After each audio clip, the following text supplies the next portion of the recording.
سلام رفقا، خوش اومدید به کانال فرشی ریویو تیوی. امروز میخوایم بریم سراغ یکی از عجیب ترین فیلم های امسال که هم ترسناک بود هم عجیب و غریب. ببینیم فیلم چیه. یه فیلم ترسناک و ایده اولش به نظر خنده‌دار میاد، اما اون قضیه خیلی ترسناک تره. فکر کن با عشق زندگیت اینقدر با هم نزدیک بشین که دیگه نتونین اصلا جدا شین، اونم نه از طریق احساسات بلکه از طریق جسمی. فیلم توگیدر محصول 2025. ژانر ترسناک، روانشناختی، عشقی، بادی هرور. خب بازیگرای این فیلم دیو فرانکو و الیسون بری. کارگردان این فیلم مایکل شنکس است و احتمال خیلی زیاد میشناسینش. شوخی کردم، نمیشناسینش، چون اولین فیلم بلندیه که تا حالا ساخته. رده سنی بزرگسال داره. بودجه فیلم 17 میلیون بوده و تونسته 28 میلیون فروش کنه. در راتن تومیتوز 71% و آی ام دی بی 6.9 گرفته. در جشنواره ساندنس هم اکران جهانی شده. کمپانی این فیلمو ساخته که معمولا فیلم‌های ترسناک میسازه، کمپانی به اسم نیون. خب بریم سراغ داستان بدون اسپویل.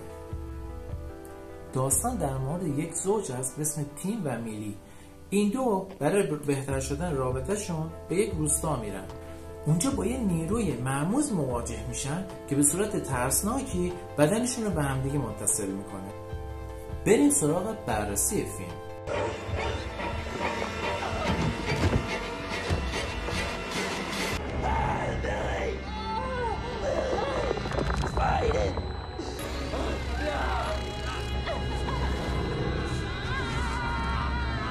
ابتدا نکات مثبت فیلم. بازی خیلی خوبه. الیسون بری و دیو فرانکو نقششون رو کاملا به همدیگه مچ میکنه. خصوصا که دیو فرانکو رو ما به این شکل در فیلم ها ندیدیم و معمولا فیلم کمدی بازی میکنه و معمولا تو فیلماش خیلی انرژی بیشتری داره، ولی در این فیلم یه آدم متفاوتی هست نسبت به فیلم های قبلیش. ایده خلاقانه فیلم باعث شد که وابستگی عاطفی به وابستگی فیزیکی تبدیل بشه. جلوه های ویژه بدن و ترس، همون بادی هرور، خیلی خوب در آورده. اما نکات منفی فیلم ممکنه برای بعضیا این صحنه‌ها یکم عجیب و چندشاور به نظر برسه. در این جور فیلم‌ها معمولا روند به صورت کند انجام میشه، برای همین یه سری از مخاطبا این جور فیلم‌ها رو دوست ندارن، دنبال فیلم‌های اکشن تری هستن. خب حالا که تا اینجا ویدیو با من همراه بودین، لایک کن، سابسکرایب هم یادت نره.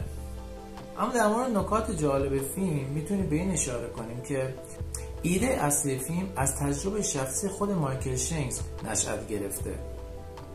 شنکس در مسابقه در ساندنس گفت من و شریک زندگیم 15 سال با هم دیگه زندگی کردیم و نمیتونم خودم بدون اون تصور کنم و این موضوعی بود که دوست داشتم عمیقاً بهش بپردازم و میخواستم اینو در قالب یک فیلم ارائه بدم. حتی مقداری از این فیلم بر اساس تئوری افلاطون شکل گرفته. نکته جالبش اینه که این دو زوج واقعا زن و شوهر هستن در زندگی واقعی. ایده اصلی فیلم مال خود مایکل شنکس بوده، اما دیو فرانکو و الیسون بری بهش کمک میکردن در فیلم. در کل فیلم توگیدر یک تجربه متفاوت و جسورانه است. ترکیبی از عشق و وحشت که مدت‌ها در ذهنت میمونه. نمره من به این فیلم 7 از 10. خب رفقا شما بگین حاضرین به عشقتون اونقدر نزدیک بشین که دیگه نتونین اصلا جدا بشین من فیزیکی، یا میتونه براتون تجربه خیلی ترسناکی باشه؟ برام تو کامنت ها بنویسین. لایک و سابسکرایب یادتون نره که به من خیلی انرژی میده. برای دانلود فیلم و سریال ها به کانال تلگرام فرشی ریویو پلاس برید، اونجا میتونین خیلی راحت و رایگان اونا رو دانلود کنید. همینطوری که برای بررسی کوتاه‌تر فیلم و سریال ها پیج اینستاگرام من فرشید ریویو رو دنبال کنید. مرسی که تا آخر ویدیو با من همراه بودید. من فرشیدم از کانال فرشید ریویو تیوی. تا ویدیو بعدی که میخوام فیلم سریال های خوب دیگر رو بهتون معرفی کنم مراقب خودتون باشین، فیلم ببینین و از فیلم دیدن لذت ببرید. تا دیدار دیگه، بدرود.